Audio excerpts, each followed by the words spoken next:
2 threads flippants, effrayants, mais vrais. Ça vous a manqué ou pas ça, cette phrase-là? Mon maquillage, il s'enlève complètement, mais c'est pas grave. Aujourd'hui, je vais vous raconter 2 threads horreur qui sont vrais et ces threads-là, je les prends du thread Lesson Meet. La première histoire est longue, la deuxième histoire est très longue. Vous allez voir 2 histoires avec 2 problématiques différentes, mais toujours assez effrayantes. On va se mettre directement dans l'ambiance. Donc, pour la première histoire, nous avons un vieil homme dans le parking. C'est une personne dont on ne connaîtra pas le nom, donc on le nommera par Antoine. Antoine nous explique que quand il a vécu cette histoire-là, il était dans un parking à Lyon, dans le parking de son immeuble à Lyon en fait. Il commence par nous expliquer avec quelques détails. Son immeuble est grand, tellement grand qu'il y a 2 entrées différentes et la distance entre ces 2 entrées-là est de 100 mètres. En plus de ça, ces entrées sont séparées par la porte de l'immeuble, car elles permettent de passer derrière l'immeuble en fait, où se trouve le parking. Donc il nous explique que cette entrée-là, il va l'appeler l'entrée A. Cette entrée-là, c'est une entrée seulement pour les piétons. Et l'entrée B, c'est une entrée pour les véhicules et pour les piétons. Le portail s'ouvre uniquement avec un badge. Donc si vous n'avez pas de badge, vous ne pouvez pas rentrer dans l'immeuble. Il nous explique que cette histoire date de 10 jours. Il a eu un boulot récemment. Il a 2 horaires de différents en fait. Un horaire de 6 h à 14 h et un autre horaire de 14 h à 22 h, donc ça varie dans la semaine. Le jour où cette histoire-là est arrivée, il travaillait le matin et il nous explique que son travail est à environ 7 minutes de son immeuble en voiture. Il sort de chez lui à 5 h 30 pour faire bonne image à l'entreprise parce que comme il vient d'arriver, c'est bien de se faire une bonne image en fait pour l'entreprise. Car il bossait depuis moins d'un mois. Pour se rendre à son travail, bien sûr, il faut qu'il sorte du parking. Et dans ce parking, il aperçoit au loin une silhouette d'un homme. Il se tenait debout près de la porte A. La porte A, c'est-à-dire la porte que pour les piétons. Donc les portes A et B sont toujours ouvertes pour les piétons. Il le fixait. Mais comme il est 5 h 30 du matin, il faisait toujours nuit et il n'a pas réussi à apercevoir le visage de l'homme. Car il était assez loin et il faisait très sombre. Antoine nous explique qu'il ne fait pas attention, même si il ressent quelques frissons en fait. Il commence à démarrer sa voiture et il aperçoit dans son rétro que l'homme courait vers lui.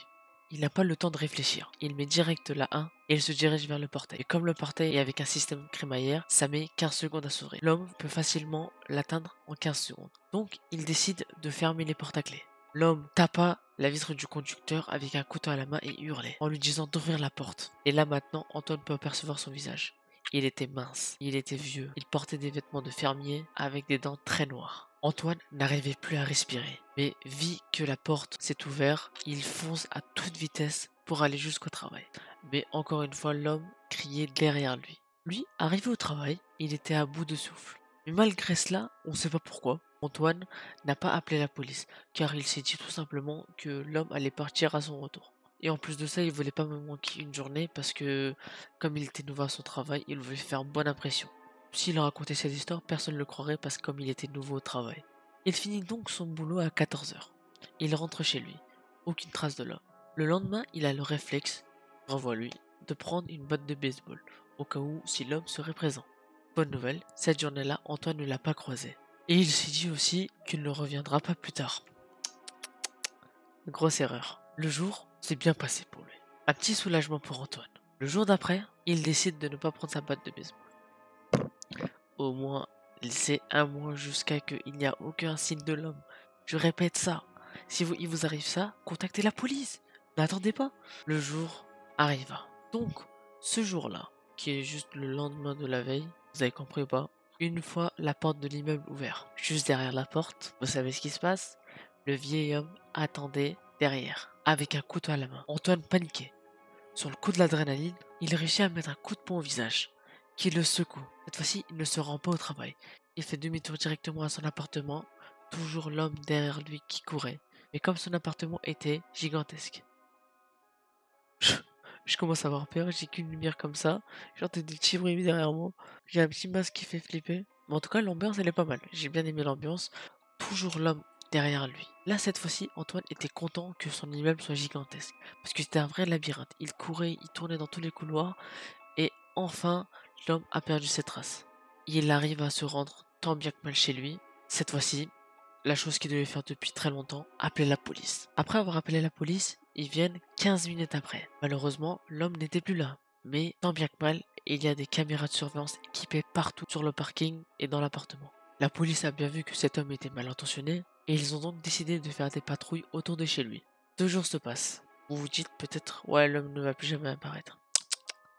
2 jours se passent, et bingo, l'homme apparaît, il se fait capturer par la police. À 5 heures du mat, il rôdait autour du bâtiment. À quel moment tu rôdes autour d'un bâtiment à 5 heures du mat? Après, c'est un psychopathe, tu vois. Ça, c'est autre chose. Toujours équipé d'un quoi? D'un couteau à la main. Une semaine s'est écoulée après qu'il se soit fait capturer et il a eu des informations de la police. Écoutez bien, cet homme a été mis en prison. Pas pour les raisons que vous avez là. Pour une raison très simple, il a commis un meurtre sur une jeune fille. Et ainsi, il a eu plusieurs tentatives de viol. Il n'est pas arrivé qu'à Antoine ça. Et donc, ce n'est pas l'histoire d'Antoine qui l'a fait mettre en prison, mais son quasi-judiciaire ancien. Depuis ce jour-là, il a eu un réflexe que tout le monde aurait, je pense. Malheureusement, à cause des personnes comme ça nous arrive d'avoir des réflexes comme ça. C'est qu'il se promène toujours avec une batte de baseball le matin quand il travaille. Car il nous dit que c'est jamais trop prudent. Donc les gars et les filles, faites attention à toutes les personnes que vous croisez et ayez l'intelligence comme Antoine. Mais appelez la police la première fois que vous l'avez vu et pas la deuxième fois. Est-ce que vous appréciez mon maquillage? Reprise de ça, le clown. Merci à Solis02 pour ce maquillage là. Oh, j'ai gravement vu quelque chose derrière. Oh, je me fais des petites frayeurs. Entamons la deuxième histoire. C'est l'histoire de Aldrich. Son titre intitulé Ne sortez jamais seul dehors après le couvre-feu. Aldrich nous explique que cette histoire lui est arrivée peu après le nouvel an. S'étant en période de couvre-feu, Aldrich nous explique qu'il est passionné de jeux vidéo, il nous dit qu'il est autodidacte, qu'il apprend par soi-même en fait. Il fête le nouvel an avec une bande de potes, mais il ne voulait pas inviter d'autres potes parce que c'était pas leur délire tout simplement. Parce que la bande de potes avec qui il fête ses nouvel an, bah ils aiment boire, et ceux qu'il n'a pas invités, bah, ils n'aiment pas boire, donc il voulait pas faire de bêtises en gros. Après la fête, il voulait dormir chez lui. Bah, comme dans beaucoup de cas, après une fête, préférait s'allonger sur son lit que s'allonger sur le sol. Donc généralement, là où il faisait ses soirées, bah, c'était pas très loin de chez lui, c'était à 2 voire 3 kilomètres. Faut préciser une chose, Aldrich, la majorité du temps, ne rentre jamais seul chez lui. Mais comme il habite près de la gare, il accompagne souvent ses potes en fait pour avoir un transport et rentrer chez eux. Mais comme il est 3 heures, 4 heures du matin, il n'y a pas de transport, pas de train, pas de bus. Et comme il est plutôt méfiant, c'est une bonne chose, comme pour un bon pote, il empêche ses potes de sortir en voiture ou en scooter. Parce qu'après une soirée alcoolisée, conduire alcoolisé, c'est pas très bien, c'est pas prudent. Vous avez de grandes chances de faire des accidents. Comme lui aussi, il avait bu, bah, pour un manque de responsabilité, bah, il ne voulait pas conduire non plus. Mais il ne voulait pas que quelqu'un le ramène. Deux potes à lui, deux bons potes à lui, décident quand même de l'accompagner à pied, pour l'éviter qu'il passe les champs tout seul. Les champs de maïs, bien sûr, les champs où tout le monde a peur, que même moi j'ai peur, moi j'irai jamais tout seul, à 3 heures 4 heures du matin surtout. Jusque-là, tout va bien. Il restait 2 kilomètres, mais comme là, ils ont passé les champs, et comme c'était dans une ville, bah, ils décidèrent de le laisser tout seul, et qu'il rentre chez lui à pied. Sur la rue, il ne voit aucune voiture. Personne dans la rue. Mais à ce moment-là, il ne se dit pas qu'il y a quelque chose de bizarre. Il se sent tout simplement rassuré parce que c'est la période du couvre-feu. Et il se dit aussi, ce serait bizarre qu'il y ait quelqu'un à ces heures-là après le couvre-feu. On serait pas un peu dans l'illégal, Aldrich? Mais arrivé jusqu'à un moment, dans une rue, les lumières sont allumées. Et ils sont beaucoup plus éclairés que d'habitude. Il voit une voiture au loin, avec plein de phares. Et bizarrement, il démarre pile au moment où Aldrich entre dans la rue. Il nous explique aussi qu'il avance totalement serein dans la rue alors qu'il ne l'était pas. Parce qu'il nous explique que si ces gens veulent de la merde, comme il nous l'a dit, bah, ce serait mieux qu'il reste serein et qu'il ne montre pas qu'il a peur. Parce que ça risquerait de provoquer des choses chez les inconnus. La voiture commence à avancer doucement. Il passe sous un lampadaire qui éclaire un peu l'intérieur de la voiture et 3 hommes à l'intérieur. 3 silhouettes qui le regardent bizarrement. Il ne savait pas quoi faire à ce moment-là. Entre fuir, ce qui déclencherait une course-poursuite, ou sinon d'avancer vers la voiture plein de phares, totalement serein. En rigolant, il nous dit que comme je suis un bonhomme, mais pas trop, je décide de prendre la première solution. La première solution qui était de courir, de fuir. Bam, entamer la course. Il commença à entendre la voiture. Il croyait qu'ils allaient le dépouiller. Parce qu'il habite dans un coin bien. Comme il l'explique, c'est les termes qu'il emploie. Aussi, c'est pas la meilleure idée de sortir la nuit. Parce qu'il peut arriver tout genre de choses. Et les trafics, tout genre, bah, c'est la nuit que ça se passe. Aldrich pense ensuite que la voiture le voulait faire comprendre qu'il ne devait pas parler de cette voiture à quiconque. Toujours dans la course, il court, il court, il court. Il prend des sens interdits pour voir si la voiture le suit. Et bam, la voiture le suit. Le code de la route n'existait plus à ce moment-là. Il commence vraiment à stresser, comme n'importe qui. Aldrich court très vite, mais avec peu d'endurance, car il fumait. Aldrich, c'est pas bien, il faut pas fumer. Bah forcément, il ne peut pas tenir plusieurs heures à courir. Il se retourne plusieurs fois dans les rues. La voiture commence à mettre à gyrophare sur sa voiture. Et là, il comprend que c'est la BAC. Oh là là, Aldrich s'est fait une petite frayeur. Sachant qu'il avait de la matière illégale sur lui, il s'est arrêté. Quand il a vu que c'était la BAC, il s'est arrêté. La police lui a demandé de jeter sa fumette et de l'écraser au sol. Il a rigolé de la situation avec la police. Ils l'ont pas emmené au commissariat, tout se passe bien, ils l'ont juste prévenu, averti.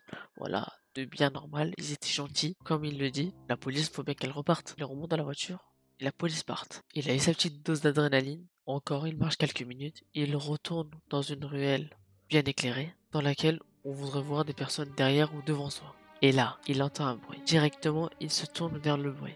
Mais ce n'est pas un bruit d'un chat, plutôt un bruit de bottes. Là, il commence clairement à stresser. Son cœur s'accélère, il sent clairement que quelque chose ne va pas. Et il voit une ombre derrière une poubelle, en train de se cacher. Et là, il était sûr et certain. C'est pas l'effet des clopes magiques, comme il les appelle. Il voyait clairement l'ombre bouger derrière la poubelle. Il ne se dit pas cette fois que c'est la BAC. Pourquoi? Parce que comme c'est le couvre-feu, ils doivent minimum patrouiller à 2 personnes. Et là, il était tout seul. Moi j'ai eu peur. Cette fois-ci, bonhomme, il choisit de rester serein. Parce que s'il choisissait de courir, il avait déjà beaucoup couru et comme il n'a pas d'endurance, il ne pourrait tout simplement pas s'échapper. Il continue à marcher sans faire attention et là, il entendit un coup de métal.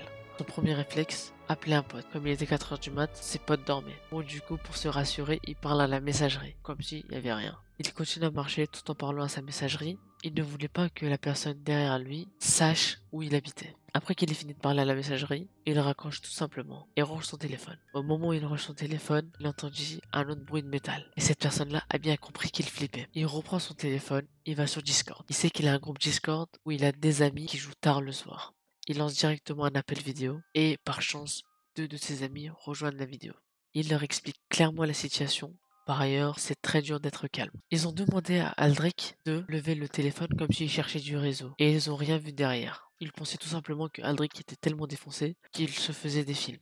En baissant le téléphone pour reparler avec ses potes, ces mêmes potes qui pensaient qu'il était totalement défoncé sont devenus blancs. Et il les entend dire on a bien vu ce qu'on a vu là. À partir de là, Aldrich a eu des frissons, tout le corps. Il continue d'avancer pour pas montrer que il était dans le mal tout simplement. Là, on entre vraiment dans du lourd. C'est impressionnant, vraiment, ce qui peut se passer dans la rue. Aldrich leur demande vite d'expliquer ce qui se passe. Un de leurs potes a pris une capture d'écran et l'envoie sur le groupe. Aldrich a encore plus de frissons sur tout le corps parce qu'il voit un mec à une vingtaine de mètres derrière lui avec dans la main ce qui ressemble à un couteau. Pas un couteau nul, un couteau de boucher. Et il se retourne très rapidement. Il voit que la personne est au bout de la rue.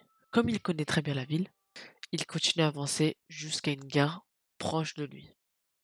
Il se dit tout simplement qu'il allait mourir bêtement, mais qu'il allait quand même essayer de rejoindre la gare, tout en empruntant des petits chemins, des petits raccourcis. Et il s'est dit aussi, je suis passé par des endroits où il y avait des caméras pour dire aux gens qu'il y a une preuve de si quelque chose m'arrive, bah vous avez la preuve. S'il l'a quand même suivi sur des chemins où il y avait des caméras, il n'arrêterait pas, même si il allait jusqu'à la gare. Si ça aurait été en journée, il ne serait pas venu parce qu'il y aurait du monde.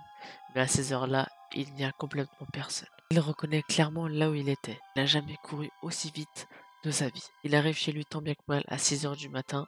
Au lieu d'arriver à 4-5 heures à cause de ce type, il a verrouillé les 3 serrures. Il a activé l'alarme, cette alarme qu'il a activée depuis son téléphone, qu'il dit d'ailleurs très utile, alors qu'il ne l'utilise presque jamais. Il s'est recroquevillé dans sa chambre. Il dit aussi, c'est dur de l'avouer, aucun gars dans les threads d'horreur n'a avoué qu'il a pleuré. Il a dit, j'ai chialé de toutes mes forces. Toute la pression de sa soirée est redescendue. Il était tellement crevé qu'il s'est endormi sur le coup. Le lendemain, il est allé au commissariat. Parce qu'il savait qu'il avait fait passer ce mec-là dans des ruelles où il y avait des caméras de surveillance. Il n'a pas porté plainte parce qu'il disait que ça sert tout simplement à rien. Ça peut être juste un mec chelou, ou à la rigueur, un mec où ils allaient mettre juste une amende parce qu'il portait des armes blanches. Mais bon, Aldrich avait l'envie de lancer toute une procédure pour retrouver cet homme. Il voulait juste qu'il regarde les caméras de surveillance de 4 à 6 heures dans la nuit de cette ville. Tant bien que mal, la police accepte ça. Ça a été très rapide pour eux avec toutes les indications qu'il leur a données. La policière qui s'occupait d'Aldrich est arrivée vers lui. Ayant regardé les caméras de surveillance, ils ont compris qu'un homme le suivait depuis 1 heure et demie du contrôle de police jusqu'à chez lui. Ils voyaient un homme, un couteau dans la main, le suivre. Et dès qu'Aldrich s'arrêtait, il se cachait. Dès qu'il continuait, avec son couteau, il frottait les poubelles, les murs. C'est à ce moment-là qu'il entendait les bruits métalliques. On ne saura jamais ce que cet homme est devenu parce qu'il ne nous a donné aucune précision sur ça. Il nous a rien dit si cet homme a été arrêté ou pas. À la fin de l'histoire, il nous dit bref, soyez toujours accompagnés de quelqu'un. Pour ceux qui se demandent pourquoi je me suis habillé comme ça, tout simplement parce que c'est Halloween. Pour moi, ça m'a fait extrêmement plaisir de vous tourner ça. J'ai flippé ma race à des moments parce que j'entendais des bruits derrière moi. Mais heureusement, ça n'était rien. L'ambiance de cette vidéo était incroyable.